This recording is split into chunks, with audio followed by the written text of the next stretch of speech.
Predictions. Also, for our special guest, we have Matt Martinez, aka Alki, from the Acid Rabbit team. Welcome. Hello, hello. Thank you for having me. Yeah, absolutely. Uh, Alki, this is must be a really exciting week for you. There is just so much on the line to see who is just truly the best team in Bubble Tea. Oh yeah, absolutely. I'm just hoping my team doesn't int me, and then we should be perfectly fine. What about if you int? Oh, if I int, then I It's believe in on them to you. carry me. Okay. All right, before we go on, we do have a special presentation. We have our icons for our teams. Ooh. Going from top left and reading right, we have Acid Rabbit, Milwaukee Bucks Baby, Deep Dive, Executive Order, The Good Boys. Starting on the second row, we have Nutter Butler Scudlers, Panic in Our Oceans, Second Breakfast, True Heart Destiny, and the Student Council. Uh, Guys, first impression on these icons. First I'm impression is that Tim and Elena are carrying our ship right now. We're all passengers. yes. Agreed. Like we This need a is if when sponsorships come in, they need to get a big cut of deal. Their production value has been insane this season, last season, however many seasons they've been working on it is too yeah. good. These look amazing. I would like to highlight the neon sign for the diner of Second Breakfast. It just looks so Yeah, it's well pretty done. nuts. Yeah, I actually really like the hearts on the True Heart Destiny. Like I'm a huge JoJo fan, and that just gives me some big Iraqi vibes. So definitely looks really good. I mean, five hearts represent the team. Yeah, so good. Nutter Butter Scullers also looks really cute. I love like little purples, not purple, what orange color, so cute.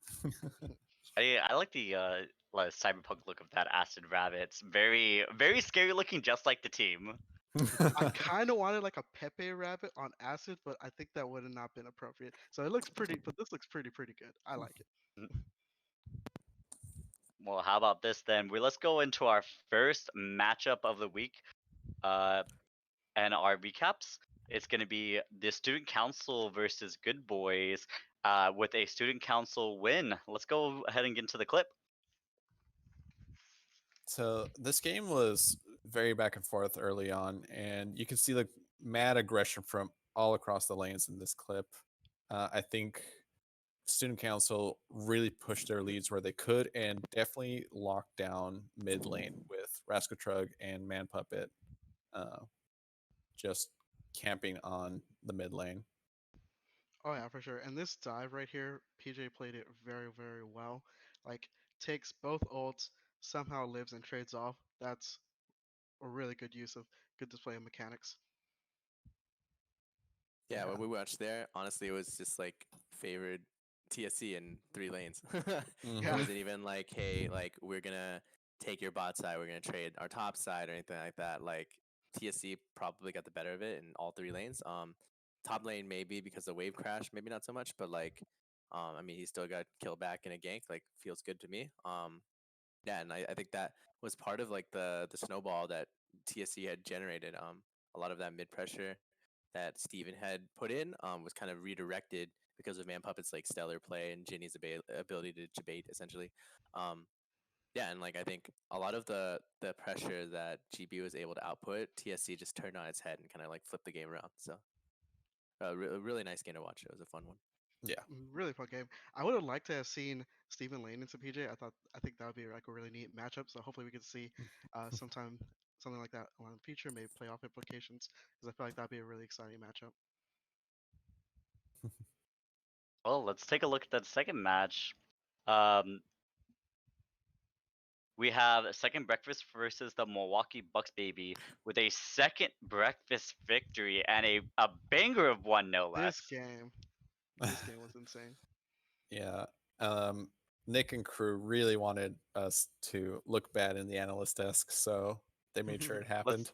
Let's let's go to a clip, see how that kind of unfolded, or at least one parts of it unfold.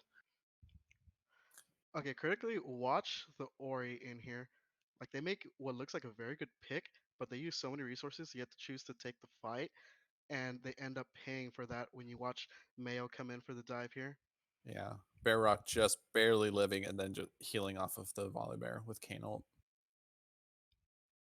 Yeah, and critically, there's just nobody to peel for the backline. MBB has like that Kane almost dies, and they have like good setup through most of the game. But like if you look at their comp, it's just Pantheon, Jinja, Volleyball, all these dive champions. But the power isn't on the dive champions; it's on the backliners, and the backliners, like Ori and Jin, um, they're not terrible in a dive comp, but they're not like safe when they actually output their damage. And so if you have a dive comp and your divers aren't very strong, yeah, sometimes it turns on its head when you have a team that dives you back and like your backliners are strong, they just get dunked. Second Breakfast also had a dive comp, but their dive comp had their divers being strong. Mayo on Wukong was gigantic. The Kane was unkillable at a certain point in the game. It just like they had two similar comps that kind of ran into each other, but like eventually, just depending on like where the power was at, Second Breakfast started like taking over really decisively. Yeah. It was a nice game to watch. Definitely a good comeback win if I've seen one. Oh yeah, for sure. Very famously said by one of the players, there lots of lack of faith.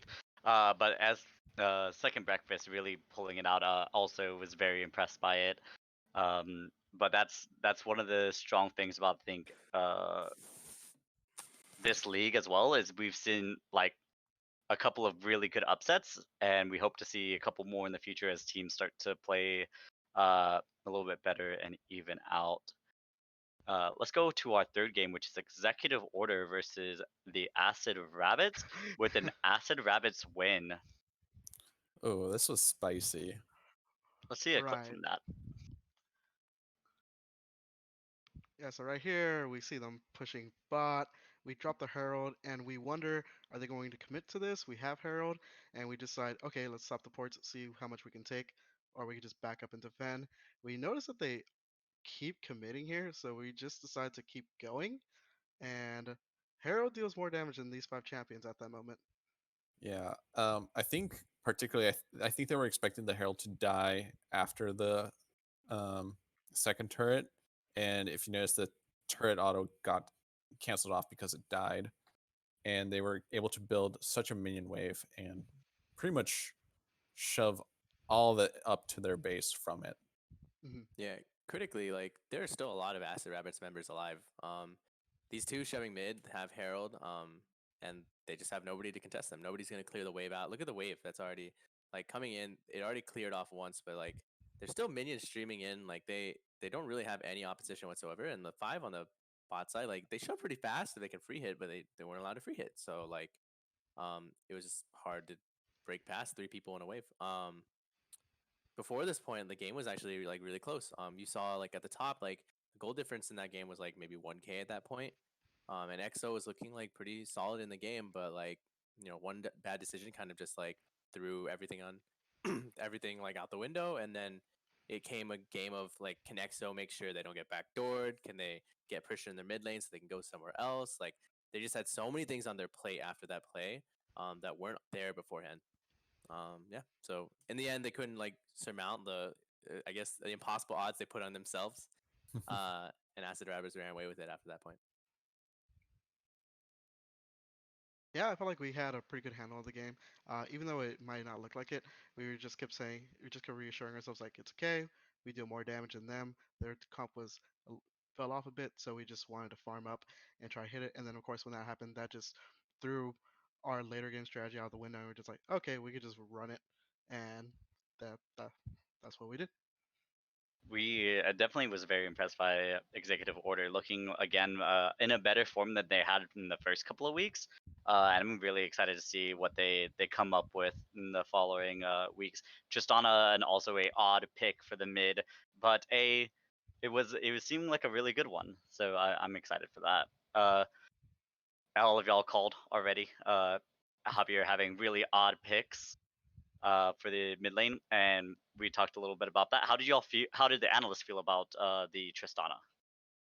I didn't feel too badly about it. He wanted lane prio, and like Tristana in terms of like lane prio is like pretty hard to beat. She has issues otherwise. Like there's not much setup that Tristana can do for your team. Mhm. She doesn't offer like anything in the way of utility except for like self peel. And like even scaling, she has some weird tros and stuff like that in her scaling that are like sometimes hard to surmount.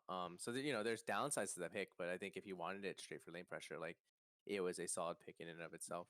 Um, that said, like Mayan picked Oriana into it, which is pretty hard to pressure out. I can't remember if the Oriana was in response to the Trist or if the Trist was a blind one, but I think the Trist was a early round blind pick, Yeah. and like that Yeah, that makes it a little questionable. If you're gonna pick like a power pick like that wants to dominate lane, like you probably should be holding it. And there was a world where they tried to bait the flex with it, but I think they might have even picked an ADC like pretty early too.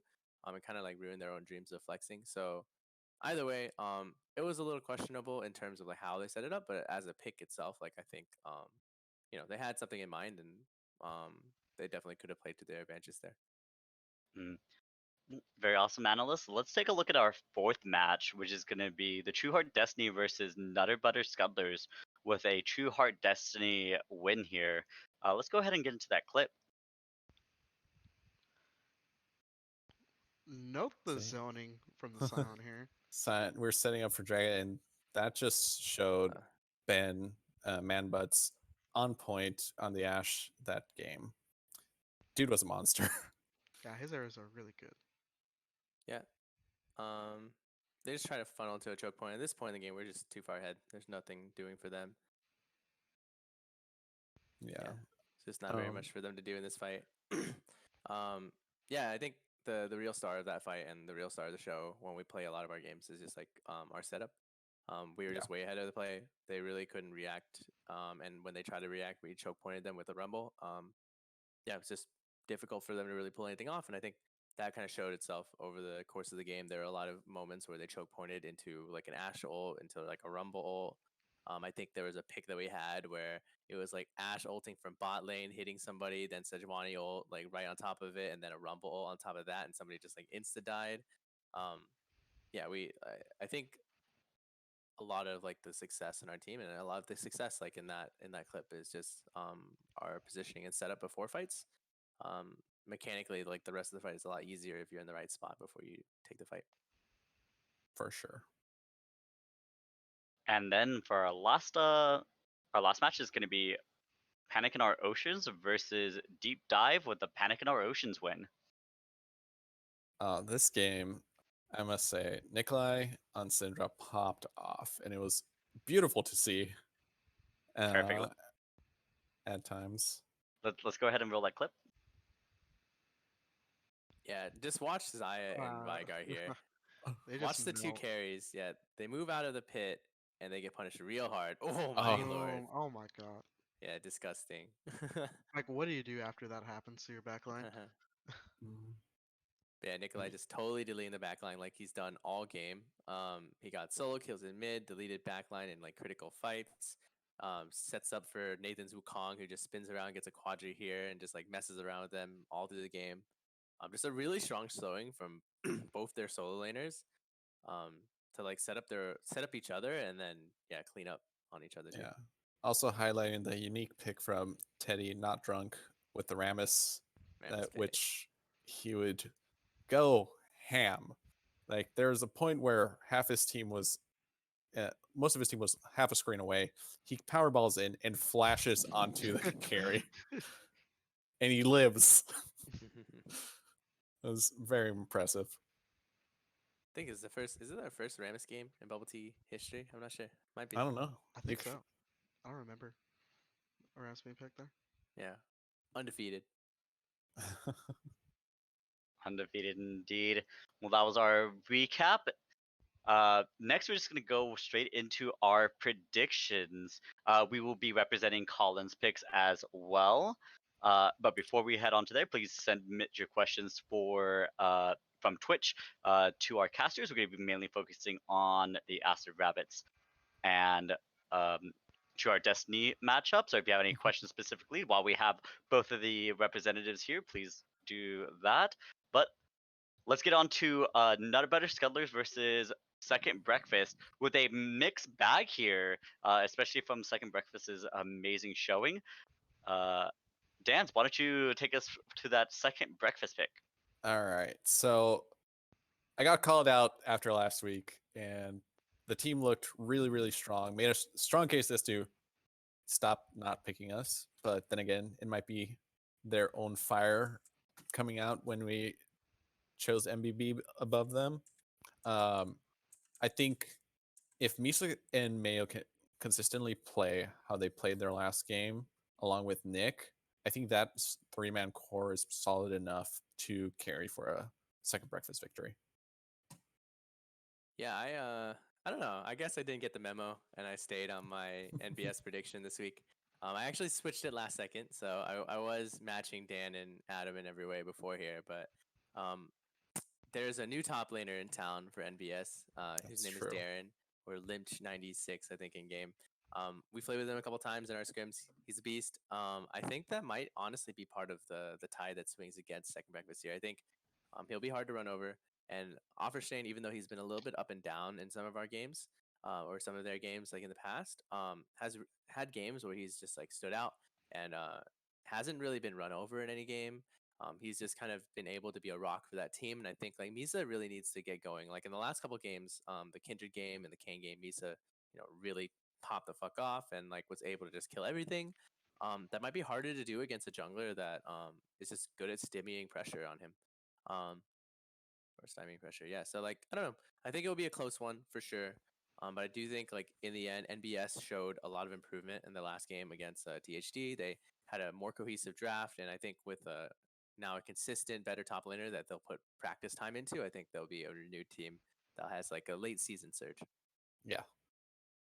Yep, for sure. I think definitely having that a stable top laner means a lot, especially when it comes to practice. You can finally have somebody to practice with and build up some synergy, and that might be the extra pillar foundation that they need to gain leads and actually transition effectively in fights. And if they're able to just ward out, have good vision play against Misa, they can prevent the snowball and play a pretty even game from there. Very exciting. Let's look on to the next matchup, which is going to be the Good Boys versus Executive Order, which is a sweep for the Good Boys. Let's get Alki. What's your opinion here? Okay, for this game, I can be convinced that XL wins here, and kind of like borrowing from the Mesa reasoning, where if Raul can hard pop off here, he could effectively nullify a lane, and the lane 2 aim that at would be Nathan, but then again, that brings up a mechanical question like, where You mean can Nathan Steven? outplay the game? Oh, I'm sorry. Steven, yeah, can Steven outplay the game? Can they handle it? We saw in the TSC game that if you spend a lot of pressure around Steven, you can stave off him from taking over a game. So it could swing towards Executive Order's way, but I'm more inclined to believe that Good Boys can take that and just win through stronger laning.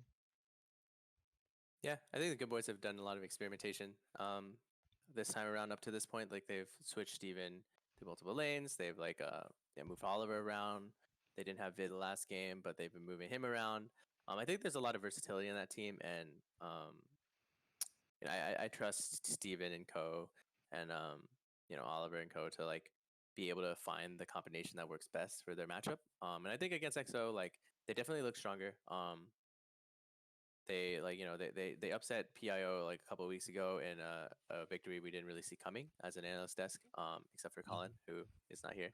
But like other than that, I think like they're definitely looking a lot stronger than they did in the past. And they outside of that weird like bot stuff, they look like pretty competitive against AR, who's undefeated right now. Yeah. So like I don't know. I think that they're looking up, but I have the good boys down because of like their pure versatility and their ability to I think balance out the game plan. And construct something effective in deck. So For our next match, we have Milwaukee Bucks baby versus PIO, which is another sweep for Milwaukee Bucks. Dance, can you give us the reasoning for that? Elena's not going to let one loss slide again. She's going to go yeah, hard on the paint, um, and look to smash bot lane as best as she can and move that lead elsewhere along the map.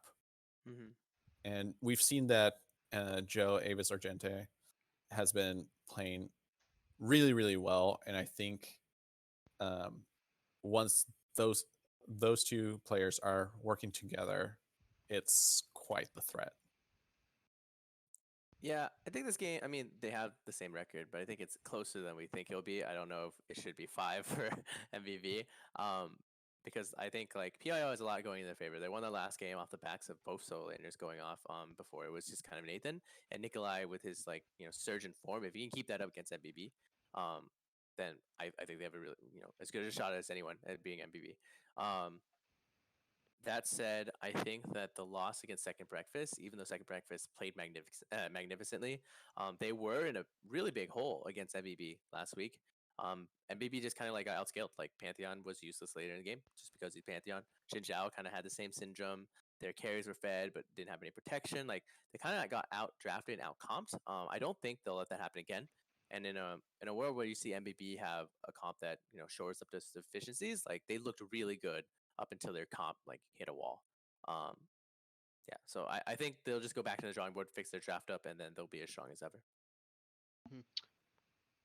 Let's go on to Deep Dive versus the Student Council, which is another sweep. What's going on, guys? Let's get Alki's opinion here. Jeez. Okay, this game actually I feel like it's more 40-60.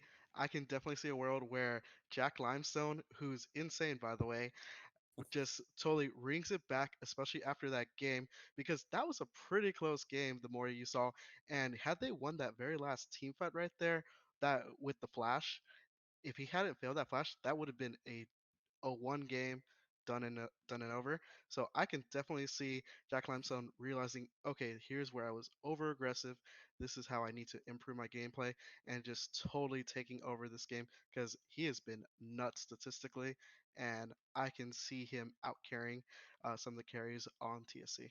If we're talking statistically, Oh, here, I'd, here, I'd like to lay it point on. out only one person in ADC in the ADC role has more damage per minute than Mr. Jack Limestone, and it's actually our host Adam digital feeling on TSC. Oh shit. Um, yeah, it's actually something I think a lot of players don't know. And you know, shout out to Dan for maintaining this the player stats tab. You guys should take a look because it's pretty cool. We're gonna do some editing today, but it's like it's pretty sweet. We get to see damage per minute, like kill participation, all that stuff. So it's awesome. But yeah, like actually TSC has some like unheralded carries on that team. Ginny in our proprietary gold efficiency stat is still the league leader after Oh, really? I had Actually, not seen that. is it Adam? It's Adam or Ginny. I actually can't remember now. It's one of them, but basically it's somebody on TSC, and the other one is also very high on that metric. TSC has a lot of damage output, and I think I Oh, do it agree is with Adam Matt. and Ginny. Yeah, I do agree with Matt that this game is a little closer. It shouldn't be a 5-0 kind of split. I think it should be like, I like 65-35, 60-40, something like that. Yeah. But TSC has just not very many holes. Like Plobe is starting to like figure out like what champions, like how to play. He knows how to play the champion. He just didn't know like what role they fulfilled on a team, but he's getting there. And now that he's cresting towards that like spot, like I think that team looks really strong. Man Puppet might be the best jungler in the league outside of Adam, our jungler, by the way. Dan, you gotta give a shout out to Adam before he flames me. But no, he might be the best jungler in the league. He's like going off and like even in games they lost, like that one against I think was it PIO? I can't remember. GB? I'm not sure. No, not GB. They just beat GB. But I mean, even games where they lose, where they have like some mid game snafus, like up until that point, Man Puppet looks amazing. Yeah. And then like both carries, I mean, they have the highest gold efficiency stats in the league for a reason. They're pumping out damage for how much money they make, and that's because a lot of the money they're making is going to like Plobe and Man Puppet. So I don't know that team. That team, I said this from like week 2, where I was like, this is the best 0-2 team like in the league. I think they're a top 4 team, like straight up. Their record doesn't really show it, but I think like in terms of like when we hit playoffs and end of season, they'll be like a top 4 level team. And I think like here, deep dive will be competitive. I just don't know. I think TSC is on the rise, so might be hard. Let's get a quick word. I do want to give a shout out to Anna, aka Sky Song, who I think is a little underrated as a support in the league. Can someone give me a little bit of a reason why that would be, or what she's done to really prove herself? I don't know, man. Anna, I keep giving her praises. She's played really, really well this season. And her Leona is scary. Hmm. Uh, I agree. Like For the sure. first game that she played of the week made it look a little dodgy, but she really, really improved weeks going forward, and she has looked so good and has really helped enable her team make insane plays and bring games back from the brink. yeah, and I feel like people are uh, clearly focusing on her ADC, Jack Limestone, because his stats are just nuts as well. Very awesome. We're gonna roll our final predictions into our questions, uh, because we got quite a bit of questions about that. And please, while we're doing this, if you have another question in Twitch, given to us, our producer will go ahead and grab those. But I want all of you to start thinking. Right now, we have a question for uh, to Madam Brian from Chia. In one sentence, convince me why your team is the best in the league. There you go. uh, we're gonna save that one. We're gonna let that marinate. Prepare everybody for that. But let's go ahead and just get one of the more fun questions. What is everyone's first impression of Yone? He's disabled next week. Um, That's my first impression. hmm. He doesn't exist next week, huh? um, he Better seems. Yasuo. Ooh, I better agree with that Wait, Yasuo. statement. I really like his kit playing with him. I like how heavy his abilities are. Compared to his brother Yasuo being very quick and light. And so I like the weightedness of his kit. Yeah, I think it's kind of weird because it's not like his matchups are really different from Yasuo's matchups. Mhm. Like Yasuo doesn't struggle with poke at all. Like, he just windwalls it, dashes around, you can't hit him. He can go on you and then dunk you. But Yone like struggles a lot with poke, and some of the matchups that Yasuo struggles with, like Yone doesn't have issues with them either. So like it's kind of weird. I'm not really sure like how to contextualize it. Because I think Yone's lane phase is like not the strongest, but like I mean when you hit late game, just like Yasuo, he's like kind of unkillable and he kills everything. Um, How y'all feel about both s- of them put so together? yeah. Because I think Yone's pretty good top. Like, you just go this fighter build with him, like Mhm. PD.